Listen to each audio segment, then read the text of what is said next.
is Woolloomooloo.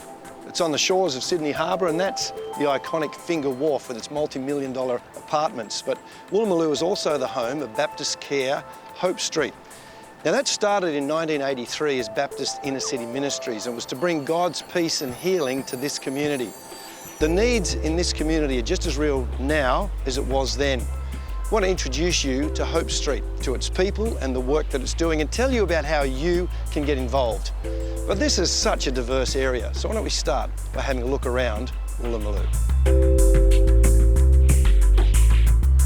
Just around the corner is the famous Harry's Cafe de Wheels, and no visit to Woolloomooloo is complete without indulging in one of Harry's pies. Great. Can you give me a pie with peas? Thank you.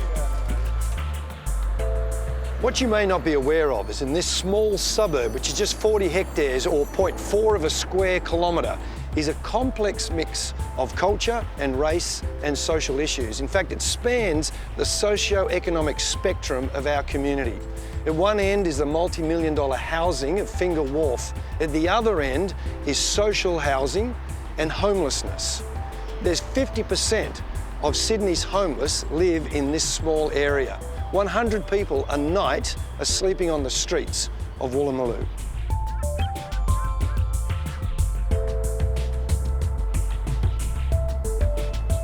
We're walking through Woolloomooloo's social housing estate that almost 3,000 people call home. Now, it's just 400 metres from the wharf, and we've arrived at Tom Uren Place, which, along with two adjacent parks, is the home of the highest concentration of rough sleepers in New South Wales. So where does Hope Street factor in this mix? I've seen so many things at Hope Street that have, I guess, continued over many, many years here. I think Hope Street started 30 years ago in this community, and we've just built upon that. That's our daily thing, is just to help individuals, whether that's people that are living homeless on the streets, or if that's some of the women in our women's services programs, or whether it's a young guy with a gambling addiction. It's just that day-to-day, what's your needs, mate? And we'll just get alongside of you and help you with the next step and the next step. Hope Street operate 4 core programs designed to address the needs of this community. Hope Street Gambling Help, an employment training program, women's services and community development, which operates out of the Backshed Cafe and Op Shop.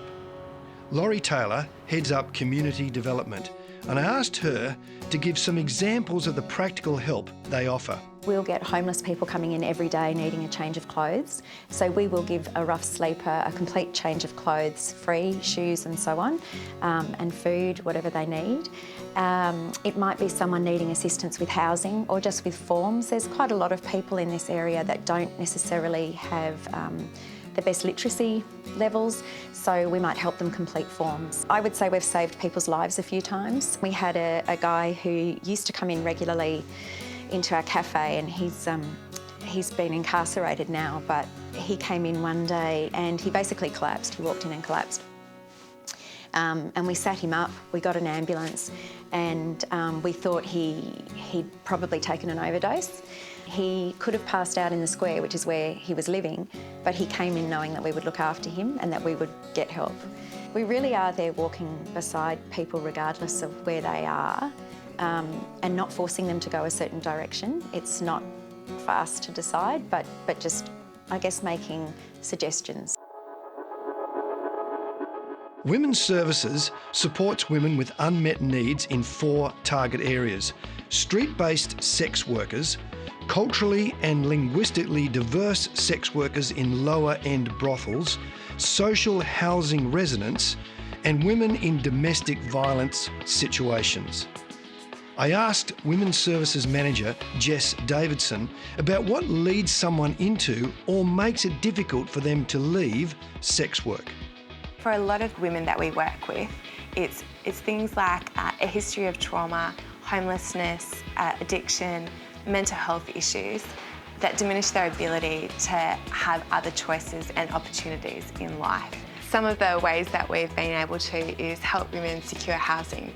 So we've had clients who have been in domestic violence situations, and helping them navigate the housing market and navigate the social housing pathways, and be able to create a new housing option for them that's sustainable, that's long-term, and that actually is a place of safety, is something that's really important. And one of my favourite things is seeing women come in who would often rate their self-esteem at maybe a 2 or a 3 out of 10. One of the things that we do multiple things with them, is helping them identify the strengths that they already have and being able to articulate them. And often I'll sit with someone and they will tell me maybe there's 1 or maybe there's 2 things that they're great at, or a strength that they have. And by the end of the session, we can normally name about 50. And just seeing their whole countenance change as they realise the strengths that they already have, and that there is a great purpose for their life, is something that is really rewarding. Hope Street also partner with Woolloomooloo Baptist Church. Each Sunday, volunteers from churches across Sydney donate food and their time to serve breakfast to over 100 people in the Backshed Cafe. Ken Hall is the Woolloomooloo Baptist Church pastor, and he's also a support worker as part of the Hope Street Community Development Team. Yeah. So during the week, you hang out here. This is kind of your office. What do you do? You walk with people through the difficulties of life, I guess. For some people, they don't have those simple resources at hand that we might have, as far as needing to write a letter, filling out a form, making a phone call. You just help people negotiate that stuff. People obviously have times of stress and need, be they family things, be they grief or loss. So we just help them negotiate through those times, link them with services. Now these people, are they mostly the homeless people that you're talking to, or are they community people, or both? Yeah, it's a mix. I mean, we like to think of them all as part of the community, but yeah, it'd be a mix of homeless people and those that live in the area as well, that are from the public housing estate.